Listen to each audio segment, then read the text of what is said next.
Well, hello there. My name is Christopher Scott. Thanks for joining me for this video. In this video you're watching, I am going to share with you 5 different ways that people often interpret Genesis chapter 1 and the creation account that shows up in the Bible. So in this video, I'm going to briefly review the young earth creationism view, the old earth creationist view, the theistic evolutionary view, intelligent design, as well as ancient Near Eastern creation myths. So those are the 5 big categories, at least today in evangelical circles, that get described and taught sometimes at seminaries or colleges or within different churches. And in this video, I just want to give a really basic synopsis of each view. And then my plan is to make a longer video for each of these 5 views and make a playlist that you can watch and learn some more. So I'll put a link in the description of this video for some of my notes that you can read on my website if you'd like to learn more. So let me share briefly a little bit about each of these views. So the young earth creationism view is the view that the earth is young, right? The earth is about 6,000 to 10,000 years old. This view believes that the earth was created in 6 literal 24-hour days with the appearance of age. In other words, God created the universe and our world about 6 to 10,000 years ago.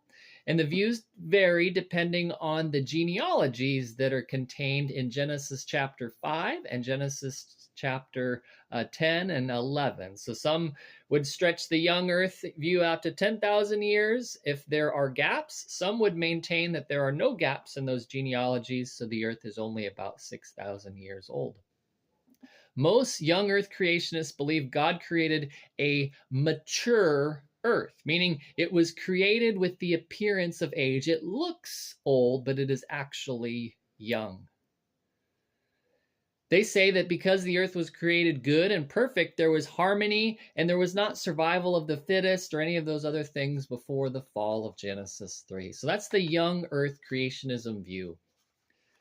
Now, old earth creationism view. According to the old earth creationist view, life appeared gradually over billions of years, and God miraculously intervened to create Earth's first life. In this view, the 6 days of Genesis 1 are actually 6 long eras. Those words for days in Genesis 1 are not literal days, they're actually epochs or long eras, according to the old earth creationist view. According to the old earth creationist view, most people that hold this view say Adam and Eve were created between 12,000 and 135,000 years ago during the last ice age. And old earth creationism views all humans as descendants of 2 historical persons, and they are distinct from Neanderthals and Homo erectus. If you're familiar with science and the teachings of science, that might be a point of reference for you. A key part of old earth creationism is the utilization of what they call constructive integration, which sees scripture and science as a utilization of scripture and science as being complementary. That's an important view for the old earth creationist view, that science and scripture each kind of have equal bearing on their interpretations. They see nature as providing observable, measurable, and verifiable information about God's supernatural handiwork as each successive act prepares for the next. So that's the old earth creationism view. Again, the earth is old versus the earth is younger, less of age. Now, I also want to describe theistic evolution or evolutionary creation that some people hold in Christian colleges today and seminaries. Evolutionary creation holds 2 beliefs. Evolution is real and the Bible is true. In the evolutionary process, God chose at times to act supernaturally, and evolution is the mechanism that God used to achieve his purposes over billions of years. In evolutionary creation, all species arose through gradual change, and they are related by a tree of common ancestry. And according to evolutionary creation, Our human ancestors were a group of several thousand humans that evolved from apes. In this view, the first humans lived 150 to 200,000 years ago, and the evolutionary process results in natural selection, microevolution, and macroevolution. So that's the evolutionary creation view. Now I want to share with you intelligent design. This is the fourth view, fourth interpretation of Genesis 1 in Scripture.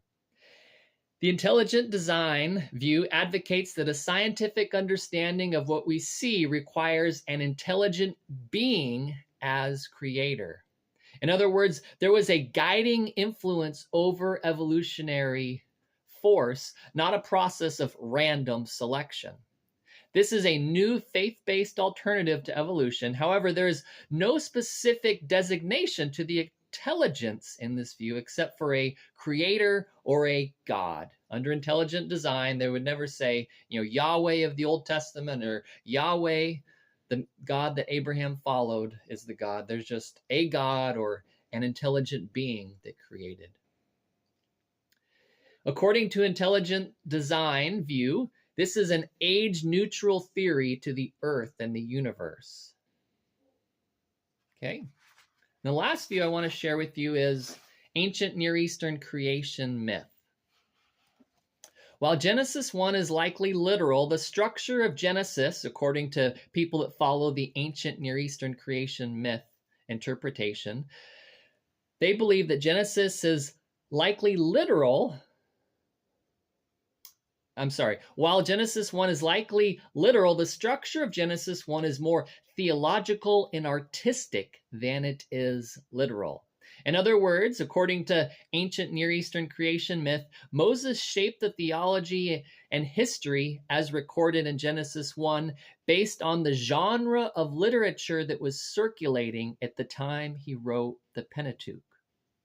Some scholars, according to the ancient Near Eastern creation myth category, would say that Genesis 1 creation account is a literary polemic against the other literature circulating at the time that Moses wrote. Meaning there was an account in Babylon of creation, there was an account in Egypt of creation, but Moses writes his creation to counteract those different accounts in different countries and to correct them. That's what the word polemic would mean. So I hope this is helpful for you in a video, in 8 minutes here, about the 5 views and interpretations of Genesis 1.